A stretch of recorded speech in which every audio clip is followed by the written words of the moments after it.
এই তিনটে লক্ষণের যে কোনো একটি যদি আপনার মধ্যে পাওয়া যায় তাহলে আপনি ধরে নেবেন আপনি আপনার অজান্তেই আপনিও সমকামী অথবা হোমোসেক্সুয়ালিটির দিকে আপনিও আস্তে আস্তে আকৃষ্ট হচ্ছেন। তিনটি লক্ষণ আপনার মধ্যে পাওয়া গেলে আপনি নিজে একজন সমকামী হতে পারেন।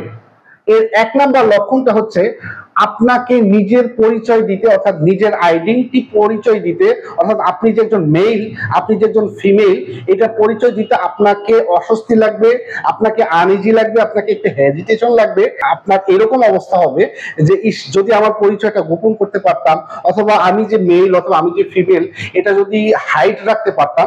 এই একটা লক্ষণ যদি আপনি আপনার মধ্যে দেখতে পারেন, আমি আপনাকে বলতেছি আপনিও আস্তে আস্তে সমকামিতার মধ্যে ডুবে যাবেন, অথবা আপনি সমকামিতার পক্ষে চলে যাবেন, অথবা আপনাকে সমকামিতা আপনার কাছে স্বাভাবিক মনে হবে। দ্বিতীয় নাম্বার সিমটমসটা হচ্ছে আপনি যদি মেইল হন তাহলে মেইল অর্থাৎ পুরুষদের প্রতি আপনার আকর্ষণটা আস্তে আস্তে বাড়তে থাকবে, আর আপনি যদি ফিমেল হন তাহলে আপনার মহিলাদের প্রতি বা মেয়েদের প্রতি আকর্ষণটা আস্তে আস্তে বাড়তে থাকবে।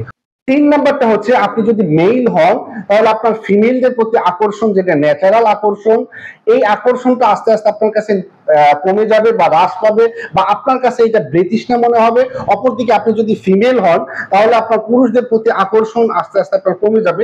এই 3টি সিমটমস যদি আপনার মধ্যে দেখেন তাহলে এখনই আর দেরি না করে যে কোনো একজন ভালো ফিজিশিয়ানের নিকট পরামর্শ নিয়ে আপনি কাউন্সিলিং অথবা চিকিৎসা গ্রহণ করুন।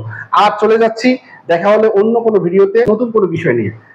লাইক এবং ফলো দিয়ে কাছেই থাকুন।